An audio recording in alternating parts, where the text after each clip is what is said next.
Over the last couple of weeks, the Raw has had us travelling up and down the length of England talking to people about the Barclays Premier League. Now, with the new season having just got underway and one of the most open competitions in many years ahead of us, there's been no shortage of conversation to be had.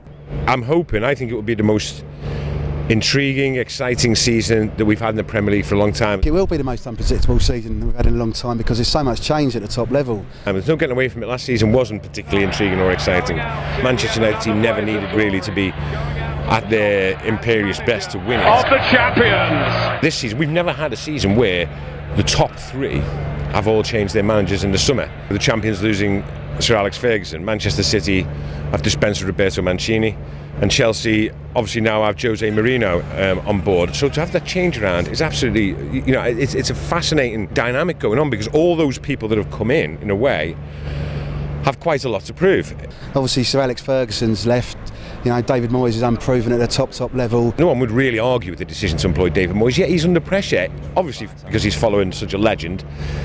And secondly, he's now operating both on the pitch and off the pitch, in the transfer market, in a strata that he's never been at before, competing with the Barcelonas, Real Madrids, the Bayern Munichs, PSGs, Monaco's, clubs with a lot of money. You're no longer Everton who are looking around for bargains. And do you, as David Moyes, have the personality to attract those players? And at the moment, you see that is a big issue. He's got a 6-year contract, he's managing a fantastic club, he's managing the champions, but he will be feeling the pressure.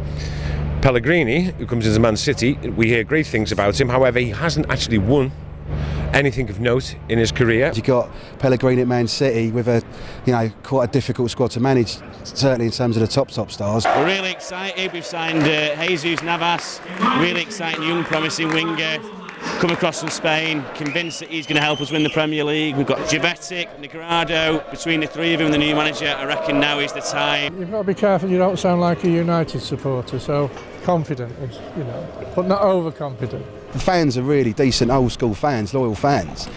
So I think it's not like the hatred of Chelsea when they first got bought out by Abramovich.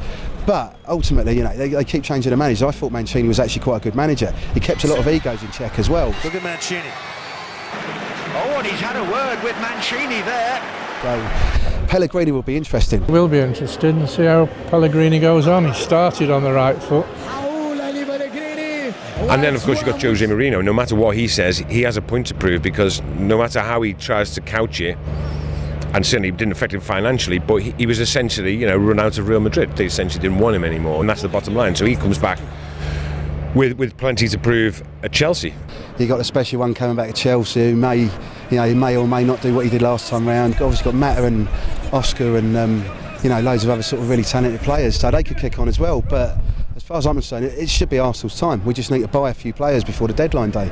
Apparently we've got a £70 million pot, and we've signed a free transfer from a League Two side team in France. The transfer window's been open since the end of last season. We've bought no players, and it's all doom and gloom. Wenger's a seasoned operator, albeit one who hasn't won anything for 8 years. And if they can get Suarez, big if. I've had a lot of conversations with Arsenal mates about this, and for me, I'm not a Suarez fan. If you're talking purely in terms of football, great, he's a fantastic player, great finisher. It's what we need at this club, basically. But it comes with so much off-field baggage. He's a racist cannibal, basically. And I can't be doing that at Arsenal. He's a first-class prick of the highest order, and he's no fit to wear the Arsenal shirt. Goals at the Hawthorns. As Bale tries a shot! Oh, it's a block! Gareth Bale will go to Madrid, buttock injury or no buttock injury, I think. Spurs were very close last season to that fourth position. If they keep hold of Bale, they've made a couple of good signs in Paulino and Soldado. Obviously Bale is a good player, but he's not on the level of Messi or Ronaldo yet. And if he goes to Real Madrid, maybe he will be, but he's certainly not out of Spurs. And I think he needs a big move to a big club to be able to produce that.